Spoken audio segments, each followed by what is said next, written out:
ఇప్పుడు మనం ఆధార్ కార్డ్ని వ్యాలెట్ రూపంలో మనం ఆధార్ వ్యాలెట్ అనేది కొత్త యాప్ వచ్చింది సెంట్రల్ గవర్నమెంట్ నుండి. దాని ఇప్పుడు ఎలా ఉందో చూసుకుందాం. బ్రౌజర్లో ఆధార్ అని టైప్ చేస్తే ఈ విధంగా ఫస్ట్ ఆప్షన్ వస్తుంది. ఇన్స్టాల్ చేసుకోవాలి. ఇన్స్టాల్ అయిపోతుంది త్వరగా. ఇలా ఇన్స్టాల్ అయినాక ఇలా ఓపెన్ అవుతుంది. ఆధార్కి అలో అనే ఆప్షన్ ఇవ్వాలి. ఇలా కొన్ని కెమెరా కానీ, మైక్ కానీ, లొకేషన్ కానీ, ఎస్ఎంఎస్ కానీ ఇలా ఓపెన్ అవుతుంది.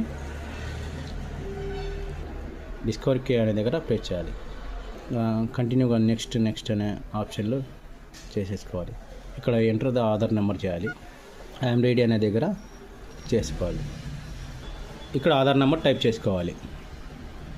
ఆధార్ నెంబర్ టైప్ చేసినాక కంటిన్యూ కొట్టాలి. చెక్ బాక్స్ ఉంది కదా, ఇక్కడ యాక్సెప్ట్ చేసి కంటిన్యూ అనాలి. ఇక్కడ మళ్ళీ చెక్ బాక్స్ దగ్గర ఓకే చేయాలి. ఓకే చేసి ఎస్ అనే ఆప్షన్ నొక్కాలి. సిమ్ ఆధార్కి లింక్ ఏది ఉంటే అది సెలెక్ట్ చేసుకోవాలి. సిమ్కి వెరిఫికేషన్ కోడ్ వస్తుంది. అలానే పాపప్ క్లిక్ చేయాలి.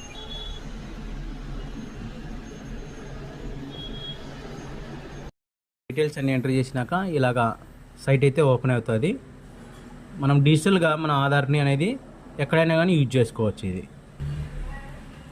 ఈ విధంగా మన డిజిటల్ వ్యాలెట్లో మనం ఆధార్ని ఈ విధంగా యూజ్ చేసుకోవచ్చు. ఎక్కడైనా కానీ డాక్యుమెంట్స్ సబ్మిట్ చేసుకోవడానికి, వెరిఫికేషన్ చూపించుకోవడానికి, పోలీసుల దగ్గర కానీ ఎక్కడైనా కానీ మనది ఒరిజినలా కాదనేసి. Thank you friends.